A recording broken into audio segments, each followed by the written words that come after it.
Five. I'm Geetika Raisen, and in this series, we explore how professionals think, decide, and act when the pressure is real and the consequences matter. Imagine an institute that is growing fast, but the systems haven't yet changed. Faculty use different methods, information moves slowly, important decisions are delayed. Now, the head of the institution has to choose continue with old ways that feel safe, or transform systems, train faculty, and take responsibility for the outcomes. Every decision affects students, parents, and the institute's future. This is exactly what leaders in the real world face. It's about making clear decisions with incomplete information and guiding people through change. Today, we'll understand how leadership works under pressure, how decision making shapes outcomes, and how digital transformation turns complexity into clarity. We are honored to have Mr. Srinivasa Kunchala with us today. He's a director, a COO, a certified independent director, and a specialist in global delivery, business transformation, and ERP systems. His career spans leadership roles over 3 decades. His decisions impact people, systems, and large organizations. Welcome, sir. Thank you. That's nice. Yeah. So, many students think leadership is about giving instructions. From your experience, what does leadership really mean in professional life? So, Geetika, man, you sound like as if giving instructions is something trivial or demeaning. Well, let me tell you, even that is also equally important. But what matters is you should know what instructions to be given. Hmm. Now, that's now coming to your question of what actually is a leadership. To me, it has got two aspects. The first one is visionary, to see what others are not seeing. And obviously, the second one is to facilitate this. Okay. So, without the visionary, if you're just able to facilitate what is the task that has been given to you, you can term it as management. You're just trying to manage the situation. Now, if I were to give an example, suppose if, say, a sales target of 10% of achievement, higher achievement is given. Generally, if you are working towards this with your team members and then achieving this 10% sales growth, you have achieved it. And that's what is basically kind of a management that you can talk about. But a leadership, you would actually question this very target of 10%. Maybe, is this 10% really achievable? Is this extremely stressed? Or is it completely under? Maybe you would like to think that if there are any new segments that you can work out, and then think whether a higher target can be given and achieved. So that means you're completely relooking at this, the very target that is being given. So that's is what we call as a leadership aspect too. So the leadership will bring to the table a good visionary and then facilitate it. It's also about setting up smart goals, isn't it? Yep. Yeah. So, when you started your career, what was one important decision that shaped your journey? So if I say important decision, probably I always wanted to be very humble and then stay on the ground and keep my eyes and ears open. In a way, I was kind of forced to take that decision because when starting of my career, like I passed out from a premier MBA institute, and then I was actually given a higher role in the starting. Immediately after my training, I was absorbed as a senior ASM. At that time, I was 25, and then all the other senior ASMs in the organization were around 35 or 40 years of age. So that means I had a lot of people who were reporting to me, and they were all much older to me. So the only way that I can actually get their acceptance and probably gain their respect is just to ensure that I'm listening to them and be grounded and also learn a lot from them because they obviously have a lot of experience. And so you have to make them comfortable. So this decision obviously helped. And in short span of time, I was able to be successful. There's a lot of acceptance and respect as well. So you have to be onto the ground, maintain a low profile and keep your eyes and ears open. So, sir, would you take the same decision again? Would you recommend us to take a decision that is similar to yours? Absolutely. Yeah, absolutely. Because see, at any given stage of your career, I mean, arrogance is Absolutely a no, strict no. There is no place for arrogance, just irrespective of which kind of stage of your career you are in, or even for the best person in the world in that particular category. There is no room for arrogance, and one has to always continue to learn. Of course. So that is, yeah, that's a decision I would definitely continue to take. Yeah. Thank you, sir. As a director and a CEO, decisions affect many people. How do you make decisions when there is pressure and limited time?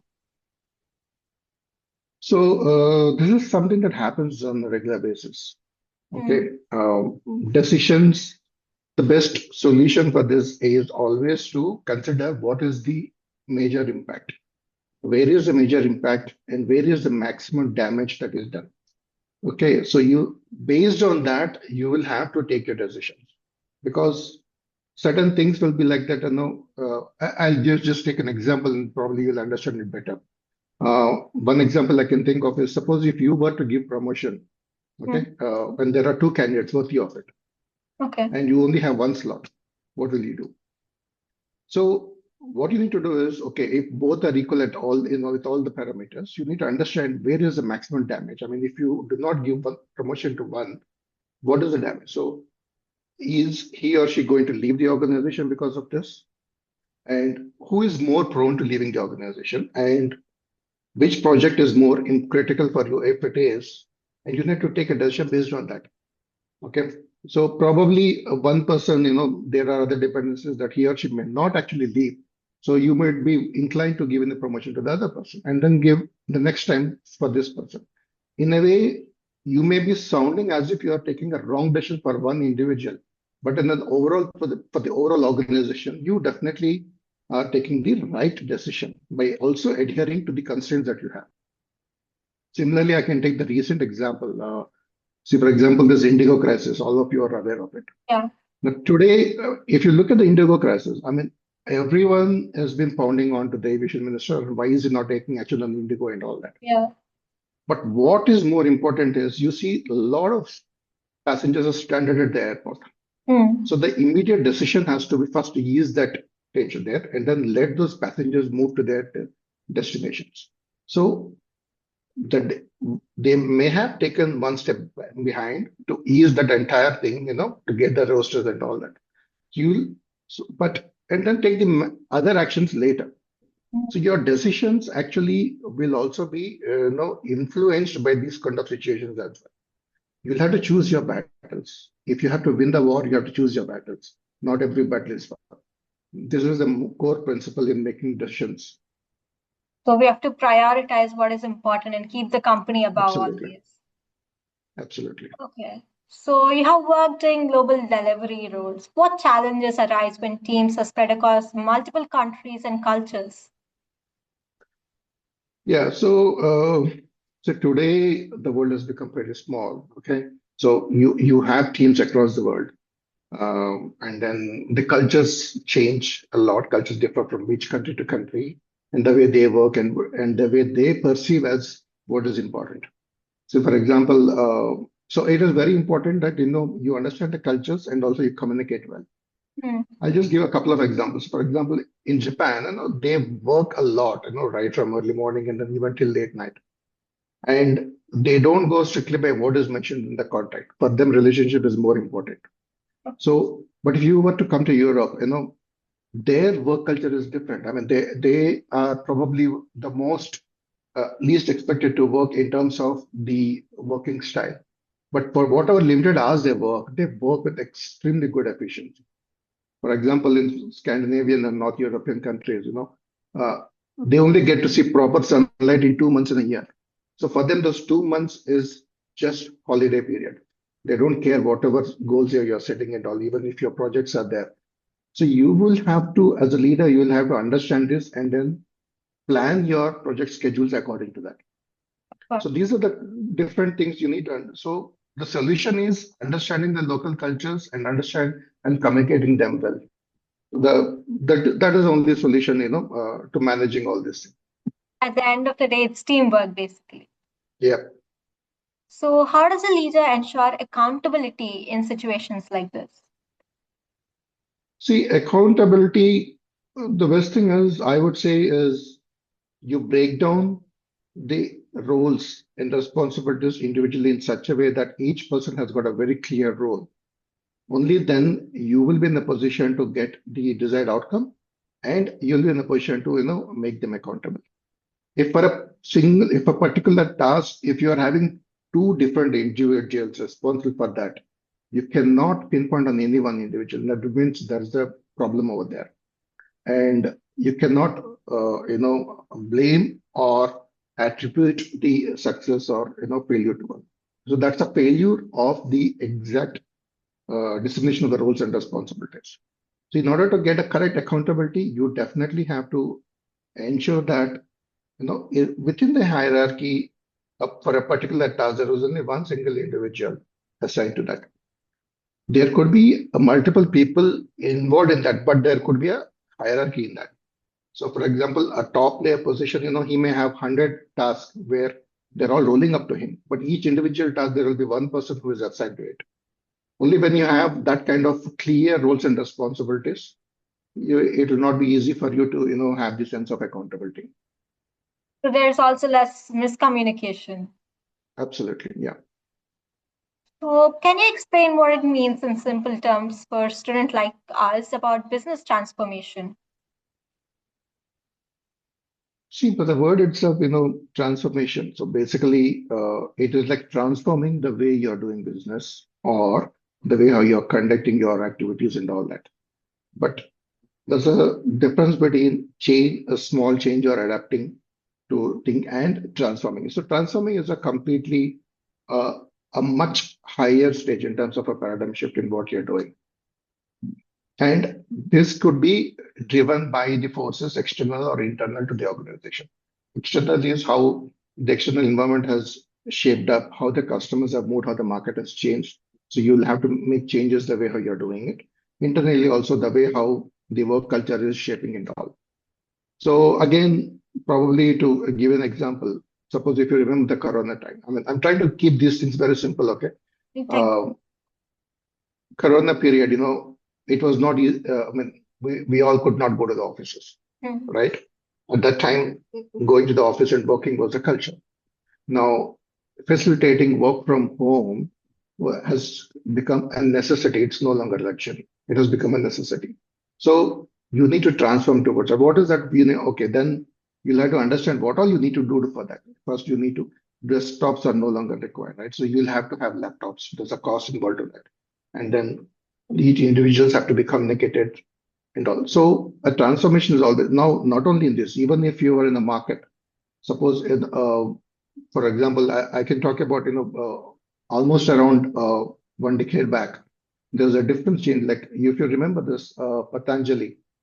So he has brought in products which are more rooted to our Indian culture. And then suddenly all the customers started going towards that.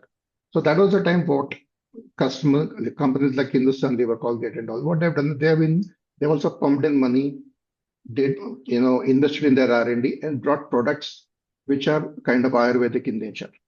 So again, they were able to get back to the market. So this transformation happens. Sometimes it is driven by the market conditions, or sometimes depending on how it is evolving within itself. So there are a lot of experts in how you transform and all. I think we don't need to discuss that in detail, but yeah, this is what is business transformation. So it's adaptability at its core. The adaptability again on a much higher scale. Okay. If you're making small changes just to tweaking, it's not transformation. Transformation is completely, it's kind of a paradigm shift. You're changing 180 degrees. Okay, thank you, sir. As an ERP specialist, why are systems like ERP so important for organization? Okay, so I think first I need to tell you what actually is an ERP. I'm not sure how much you understand of that. So if you recall, in the olden days when we were all working in brick and mortar way, the computerization has started. Each department, there was a software that was developed. For example, in the sales, there used to be a software that was developed where it can perform the sales transactions. Then there is a software which is developed for all the financial transactions.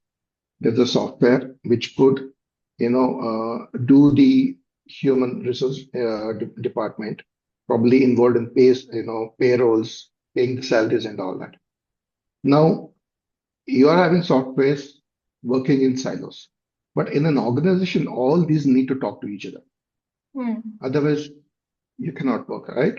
So this is where ERP comes into the picture. ERP is completely integrated. So now to give you an example, if you make a single transaction, say for example, you're making a you're selling an item, okay? You're selling one item in the system. Now what all happens in ERP? When you're selling it, one transaction is done from the inventory because from the inventory this item is taken and then it is sent to the customer. Hmm. So there is a transaction that happens at a customer level where he has to make the payment to you. Then in the accounts receivable, there Hmm. is a transaction where an entry is made that you have to get this much of amount from the customer. Hmm. And in the inventory side, that the quantity of that particular item is depleted. Yeah. Suppose if you had 10 quantity, now it becomes 9. So all these transactions happen in the back end Hmm. simultaneously with one single transaction that you have done. That is a simple sales transaction you have done. Yeah. So this is what is ERP, Enterprise Resource Planning. So and all these things are called different modules. You have a sales module, you have a procurement, you have an inventory, you have finance, even your payroll. So all are interlinked. And that is why ERP is actually the backbone of any organization today. So Now what, you understand, obviously it is important, right? yeah. So Okay. what would Yeah. happen if it's poorly planned or managed? I get that it's going to be a big problem, but what Yeah. exactly? I mean, obviously, yeah, it's self-explanatory. I mean, definitely systems are going to fail. And Yeah. it all depends on the intensity of the issue. Suppose if you are able to isolate the problem, the issue could be only into that particular way. So your systems have to be defined in such a way that if there's a problem, you should be in a position to first isolate that problem so that the rest of the systems can continue to work. Okay. Otherwise, and again, the intensity of the problem, it could be a cascading effect else otherwise. And then suddenly everything will go haywire. Again, going back to your indigo problem. Okay. Suddenly, which was working for continuously, and then in 2 days, you know how it has clipped from first 50 flights, then 100, and then 2,000 flights got canceled. The cascading effect will happen. So that is why it's always important. I mean, I think it's self-explanatory. Yeah. The Yeah. systems have to be planned well. Yeah. So what are few measures that are taken to isolate an issue? So that is where you define and then how you're designing it. Okay. It is at the core of the designing principle itself, you need to understand what are the inputs and what are the outputs and what all you can do. And if such an certain things happen, how is it that you can actually manage it? So when you are designing and you're taking the requirements in the beginning itself, all these things have to be considered before you get into a proper solution for that. So planning is very important for an organization. Absolutely. Yeah. How should young people learn to deal with failure in early in life? Okay. So your statement, failure and early in life. Okay. So these two things, if I were to combine, then I would say it's a blessing in disguise. If someone is facing the failures in the early in life, I mean, they get to learn from there itself and then adapt. But if these failures have come in a later part of the life, I mean, then the cost of learning and the cost of looking for alternate options could be very high. So if someone is facing failures in the beginning itself, they need to learn from their mistakes and try to see if there are any other alternative opportunities and then move on. Thank you, sir. What Yeah. skills should students start developing in school if they want to become effective leaders? Skilled students. Okay. See, every student, I mean, irrespective of what they want to become, obviously they should be having a good, ability to learn, number one, Hmm. and ability to understand that they have to continuously learn. Once a student is actually a student for the rest of the life. Okay, because you have to learn continuously at every stage of your life. So one is obviously learning and ability to learn and willingness to learn. The second thing is you will have to be communicating well. The art of communication is so important and it's so critical that a lot of failures that we see when today it is not about individual. I mean, it's not a single person's, journey. I mean, when you grow up the ladder, you're actually working with so many other people. And so communication is very important. And communication does not mean speaking in great accent and in good English and all. It is basically ensuring that you are able to talk what you want to talk, and you are ensuring that the other person has understood what you wanted him to understand. Hmm. Okay, that is important, and that is communication. It is irrespective of which language you're speaking. You can speak in vernacular, you can speak any language. You don't need to have good accent at all. A lot of these foreigners, they don't speak good English. English, okay? Maybe we Indians can speak better English, but then there are so many people who are very successful. Okay, so good communication and willingness to learn. These are the two things that are very important. We put a lot of emphasis on English, but I think we forget that communication in any language is very important as well. Thank you, sir, for the Absolutely. valuable information. Moving on to the next question. Why should students care about ethics even before entering into the workforce? See, ethics by nature is that which is correct. Okay. So any individual would want to do something that is correct and not that is something which is wrong. I think that itself should answer your question. Yeah. So, and remember, I mean, sometimes even being unethical, you can be successful, but those kind of success will not be, permanent, and it may result into much more severe damages later. Or you will have to live with the rest of your life thinking that when will your unethical behavior will be caught or something like that. So it is always important that even if the success comes a little slower later, try to be more ethical, and that is going to help you in the long run. Thank you, sir. What advice would you give grade 12 students who are confused about careers, leadership, and future choices? So grade 12, the moment you say grade 12, I would say that half of the decision is already taken there. Because Hmm. after your 10th year of deciding, you're going towards your BPC or MPC or, commerce, arts and all that, right?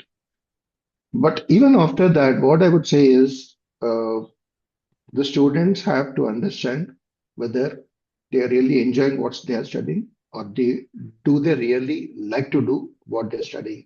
If not, they have to freely speak to their parents and then look for alternate options. See, what happens is at this stage, I mean, most of the cases, the students do not know what they do not know. That's very important. They don't know what they don't know. So at this stage, it is natural that the parents will guide because they have obviously seen much better life, or rather a much larger world. Not necessary that every time the parents are correct. Okay. Parents can go wrong.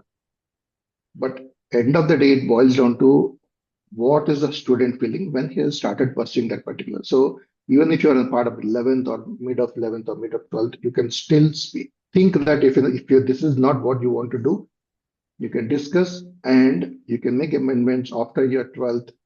There, there are so many career options. Just because you have taken BPC doesn't mean that you have to take NEET and then go for MBBS. Similarly, if you're taken MPC, doesn't mean that you have to take JE or MSET or whatever it is. So there are other options as well. So it is important that the students need decide and first decide whether is this something that they really want to do, and they do. Having potential is one thing, not liking it is another thing. There are so many students who have a tremendous potential of clearing NEET and JE easily. But if they're not liking it, they don't want to do it, you cannot force them to do it because otherwise they will unnecessarily become failures later. So, passion is very important in what we do. It is equally important. And also the other thing is now passion, because you would use this word passion, I want to say, again, don't blindly go with your passion because you also need to understand end of the day or whatever you're studying. See, unless you're really thinking it rich people where you don't need to really work hard or earn money, you can study only for passion. You also need to understand what are the career options that it can give. Whether Hmm. are you in a position to really earn money? Is there a good job? What is the potential of job market? All these things also have to be understood. In the absence of these, just a passion is not going to fetch you anything because not everyone is born rich with a silver spoon. And that is something, a ground reality with every student needs to understand. Thank you, sir. If you had to give one leadership rule that students should remember for life, what would it be? Hmm. I would say, from a student perspective, more than leadership, I would say from a success, being successful, or how to achieve success perspective, or even from this, I think to me it's like when you go to the bed, you should think that you have not got your success at the cost of someone else trying to demean someone else or at the cost of undermining anyone else. Hmm. If you have done that, then that to me is the best thing any individual can get. So life or career, these things are not like uh, I think you should treat them as an 100 meters race where each one can run in their individual track, not like a football game where you have to grab the ball from someone else for your success. There is room for everyone. As long as you're not getting that success at the cost of something else, or you're not doing it in a negative way, then each individual, can really grow successfully and also be very peaceful at heart. That is more important as well. Thank you, sir, for your valuable insights and experience. This conversation has shown us that leadership is not just about position, but it's about responsibility, clarity, integrity, and decision making. Thank you to everyone for listening, and thank you, sir, for giving your valuable time. I'm Geetka Raisam, and Thank this you. was Decisions Under Fire.